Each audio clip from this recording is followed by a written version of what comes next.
Matapos na pag-usapan ng dalawang probies ang di pagsang-ayon ng nanay ni Van sa pananatili niya sa academy. Sabi ko rin naman kung gusto mo ako sa mga Saturday, hindi ko kayo dadaan. Kung hindi ako lalabas. Kasi malapit na tapos lalabas pa ako sa iyo, di ba? Kasi now, na gusto niya akong pakialaman kasi bata pa ako, yun yung nasa isip niya. Takot siya, ano mangyari sa akin. Hindi ko mag-blame yung mom ko. Hindi ko talaga mag-blame.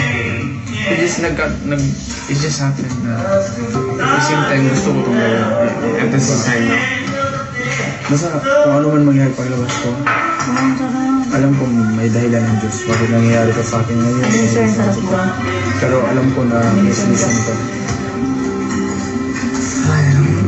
Bakit? Ako din actually for me, I really feel, I'll be honest with you. Oo naman, kahit ako, Maya-maya ang seryosong usapan ay napunta sa biruan ng dalawang magkaibigan. Magbabato pick tayo sa mga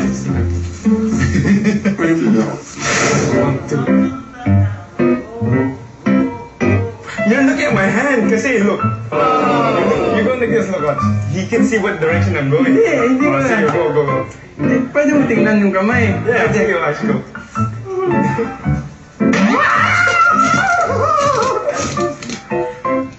Walang mamalay-malay ang dalawa na ang kaibigang si Bugoy ay may handog na kanta para sa kung sino man ang lalabas sa kanila.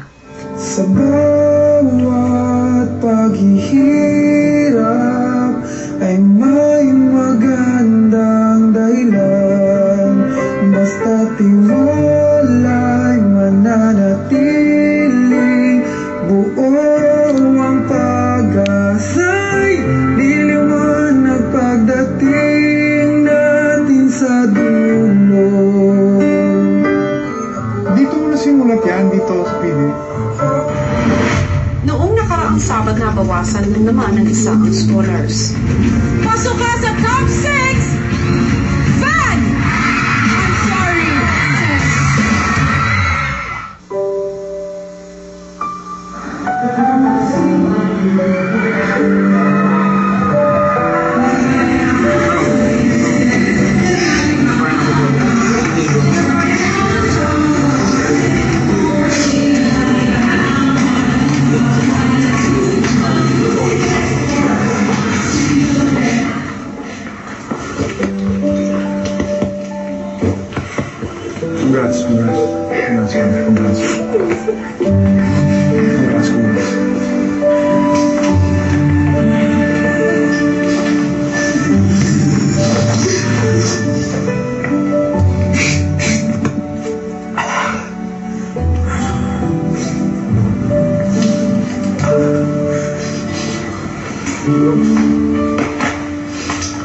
Malungkot po, pero kailangang tanggapin. Yung pinakauna po kasi kami yung magkasama. Tapos, sabi namin sa isa't isa, makakapasok kami hanggang sa top.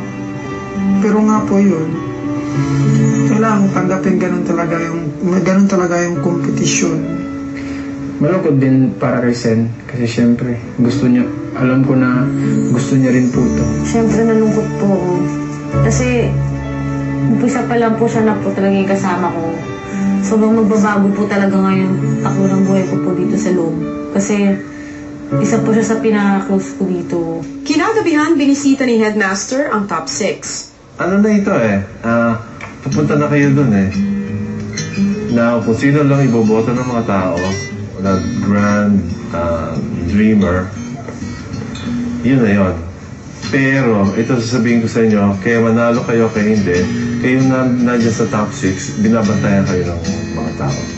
Kasi pwede rin naman na may mananalo 0.0 nga lang naman doon sa susunod, ganyan, no? Hindi natin nalalaman yun Ang importante, dapat ang piliin nyo lahat, winners kayo, winners. Matapos kausapin ni Mr. C ay lumabas muli ng Academy ng Scholars para sa kauna-unahan nilang autograph signing para sa album.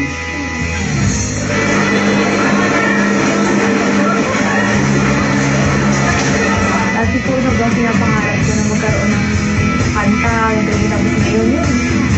Sa CD na may cover na, tapos yung mga pictures namin, tapos yun, nagsasign na.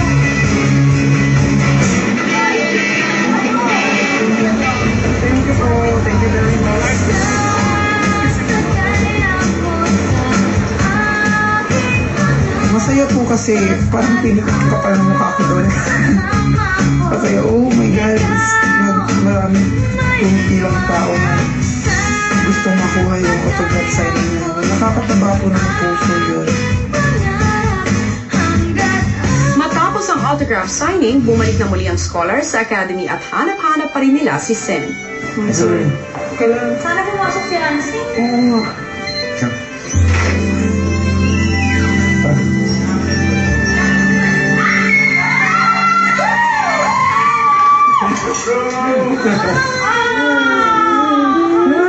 You know what my mom told me? Good. Kay Dad ka lang, kay Dad ka lang. Top 6 kayo! Top 6! Mama, I miss kita, Ansel. Kahit anong manghirap. Kanina, one by siya dyan. Before voicing. Wow! From who? Can I open it? Yeah. Para sa'yo. Ah! Palayo na yan. Aww. What? Yeah. Basta. You guys. Hi, gusto tingnan.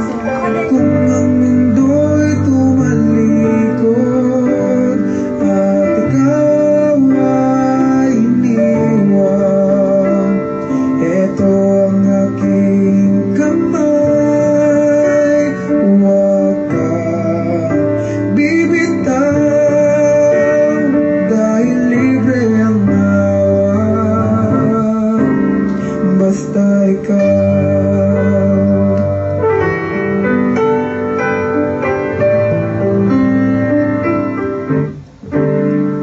Bago matapos ang gabi, pinagdiwang ng scholars ang pagkakasama nila sa top 6.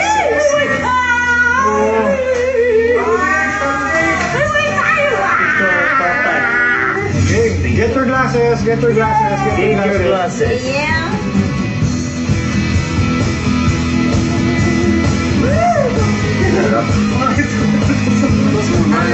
Okay.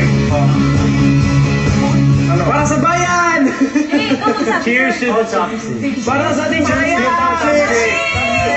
Congratulations! Congratulations! Nice! Season 2! Top 6!